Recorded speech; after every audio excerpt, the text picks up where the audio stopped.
Oh, good morning. I didn't see you there. I'm just having some leftover tteokbokki for breakfast today because I don't feel like cooking, and I'm just gonna make my coffee. What? No. No. No. My time. My time. No. What? When did this happen? My sweet little babe. No. The last leg of life. I thought I watered you. I thought I watered it enough. No. It's still moist in there. How? It's dead. It's dead. Oh. Well, there goes that, you guys. That's not the first plant in this house to die. Not the first one to die on me. Is that a thing? Like, does thyme die real easily? I thought like it stayed alive. I didn't know you had to like how did this happen? Do you guys know? Let me know in the comment section down below. But anyway, today is a Sunday morning and I'm just gonna make a cup of coffee and did some videos for you guys. And I think today I'm gonna do my first kind of cooking segment from Little Bits with B. I asked you guys on Twitter if you'd be interested in a cooking segment where I just kind of like make random food with you guys, and you guys said yes, definitely would watch that, like 90% of you. So yes, Little Bits with B is gonna officially start today for today's vlog. So after I do some editing and stuff like that later for lunch or for like an early dinner, I'll be making a recipe that I love with you guys, so stay tuned to see that. But for now, I'm gonna be sad about my time. I wanted to use this today, but I guess I can't. I'm gonna have my coffee and my leftover tteokbokki, and yeah, it's gonna be a productive, chill day at home in Melbourne. So this is just some of the leftover tteokbokki. So it's got fish cake, the dok pieces, and then the other dok somewhere in there, and also ramyun noodles, some cabbage and spring onions, and then sweet spicy sauce. Tteokbokki is actually really easy to make at home, but I'm not going to be making it today because I need to hunt for the ingredients. Definitely the strangest combo, but I can't be bothered. 6.5 hours later. Hello, my babes. So I am back. It's later in the night. It's like 6:30, 7 o'clock, something like that. I don't know. It's like 6:30. And anyways, today I'm doing the first kind of, I guess, segment of Little Bits with B. So for this segment, it's going to be thrown into my vlogging week, and it's just gonna kind of be like a special feature once a week, or maybe whenever I feel like it, where I show you guys a favorite recipe of mine, or when I try to kind of DIY a Pinterest recipe or something I find that I want to try out for the very first time. But I'm gonna start off this segment by creating something really, really simple, something that I ate and loved eating while I was living in Japan. I ate it so often ever since like January, the beginning of 2017, and I want to share it with you guys because I honestly can't remember if I've shared it with you guys yet. Maybe I have, maybe I haven't, but anyway, welcome to Little Bits with B. So this recipe is super simple. It's basically pre-made, half homemade, and what it is one of my favorite pesto recipes. Avocado smash pesto with roasted garlic. And it's kind of different. It's a little bit healthier than regular pesto recipes like this because we feature soba noodles in this recipe instead of using regular pasta noodles, spaghetti noodles, fusilli, whatever your favorite pasta is. This time we use soba, and I ate a lot of soba while I lived in Japan just because it was easier on my stomach. It's a lot higher in fiber. It's just overall better for you. And depending on the type of soba noodles that you get, it will probably be gluten-free if it's made with 100% buckwheat. Unfortunately, this brand that I did find is not 100% buckwheat flour. It's not at all the ones that I have now, and I'm hungry and ready to eat, so let's start. So this recipe is super easy. The first thing you want to do is get garlic cloves. Here I have 2 garlic cloves because I'm only making portions for 1 or 2 people today. So I have 2 garlic cloves still wrapped in their shells, and what I'm going to do with them is roast them, and this is super easy to do. So first, take your kitchen knife and you want to cut off the top part just to kind of open it up.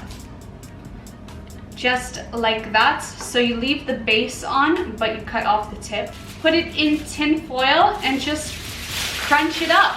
Then you want to have your oven preheated to around 350 degrees or higher. You can put it to 400 for a quick roast and throw it in there for a few minutes. Next, you want to prepare your avocado. So here I have 1 full Australian avocado. I'm just going to cut that in half.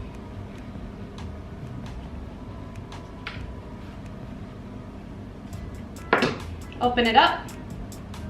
That's one thing I noticed, you guys. Look how green and yellow Australian avocados are. In Canada and even in Japan, our avocados were all from Mexico, and they never looked like this. Like, look at that avocado. Isn't it crazy? It's so green and yellow. Then taking the blunt, like the end corner of your knife right here. Be very careful at this part too. Take that and just kind of smack it into the pit, and it will kind of grab on. If you didn't get it well the first time, try it again. But you want to be very careful when you do this. And then you just twist. So once the knife is in that pit, you just twist it out, and the pit will be attached to the end of your knife. Do not grab it with your hands. For the love of God, do not grab and try to pull the pit off with your hands. Go to your sink and knock it on the edge to get it off. The pit of the avocado is so slippery, you guys. If you slip up, you're gonna cut your hand open. It's gonna be a nightmare. It's just gonna be the worst thing ever. Like, don't do it. And then what I like to do with the dull end of the knife, I just lightly graze over the avocado and create some lines. Don't push too hard or else you will cut through the skin. And just keep doing that. And I like to make cubes. So I just kind of draw a grid in the avocado. Then get your bowl handy. With a big tablespoon or serving spoon, just scoop out that avocado along the shell, and it will pop out so easily. And then do the same to the other half of the avocado, and then just scooping it out with that spoon. And there you have it, a perfectly diced and peeled avocado. For anything else, you want to take lemon juice. You can use a fresh lemon. I'm just going to go ahead and use this right now because it's convenient, even though I literally have fresh lemons beside me. But I can't be bothered, you guys. This is little bits with me. So just sprinkle that with a decent amount of lemon just to thoroughly coat everything. And give it a quick toss. And doing that will keep the avocado from oxidizing. And avocado oxidizes really easily and can turn brown. And that kind of gives it, like, it just doesn't taste as fresh. So sprinkling it with a little bit of lemon helps it keep its beautiful yellow green color and also keep it tasting fresh and a little bit of a citrus kick. Next, what you want to do is take a fork, or if you have a potato masher, you can use that as well. But I'm just going to use a fork today. And you're just going to go ahead and just crush, like just smash that avocado. And because we already cut it into cubes, it's a little bit easier to mash. And there you have it, a perfectly smashed avocado. For me, I like to go in and add a little bit of fresh cracked salt and pepper. So I just do, I don't know, like a splash here, a splash there, a little pinch of salt and pepper, and give it another stir. Next, I'm gonna take this spring onion and thinly slice that up with my kitchen knife once again. Ooh, that's a strong spring onion in my eyes, no. Then I always see people trying to do this. They scoop up their chopped vegetables with their knife, but they do it in the way so that the knife is coming towards their hand. You wanna use the dull side to do that.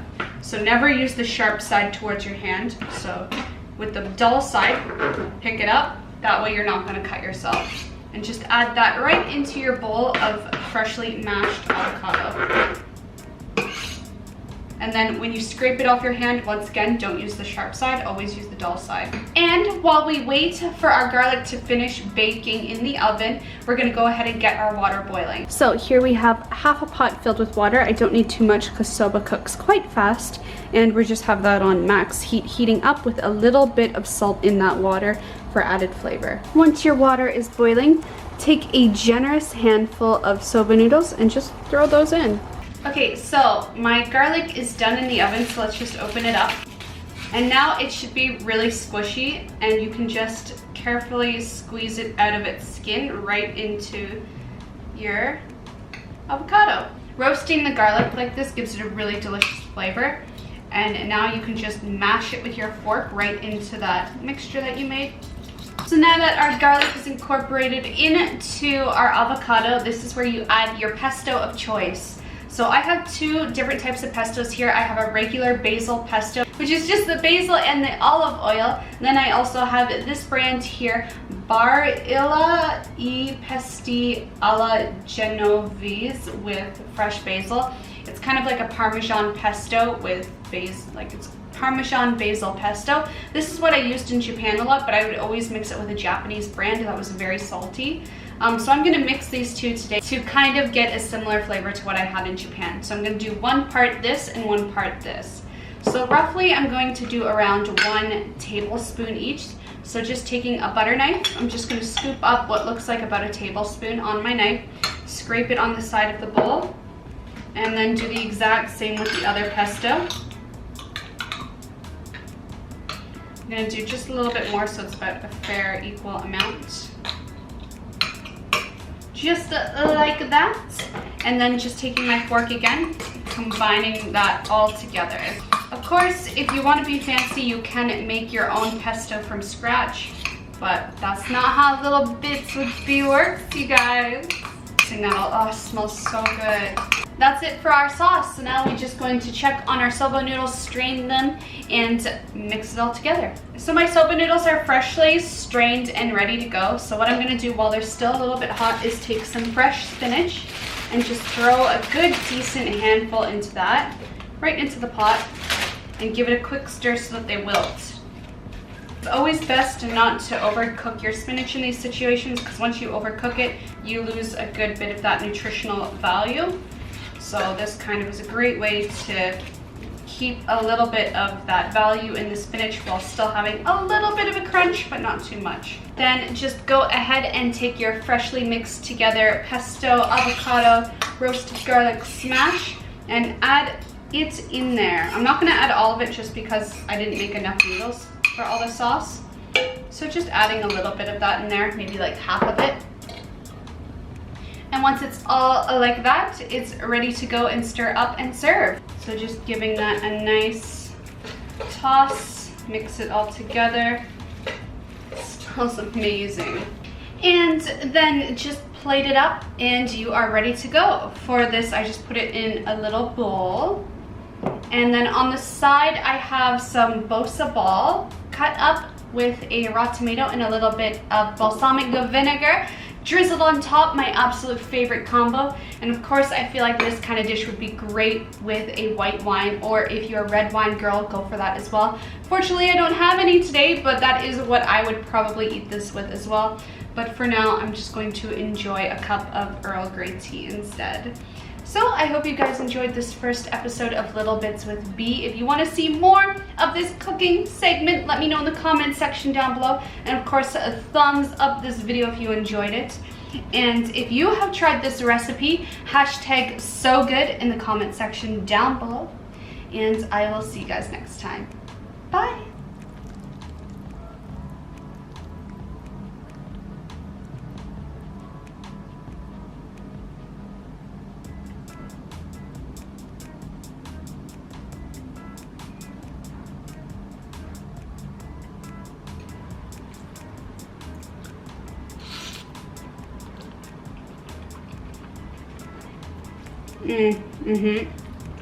Oh, yeah, so good. It's so creamy without having to add cream or cheese. Except for this, I think this has like parm in it, but not a lot. Oh my god.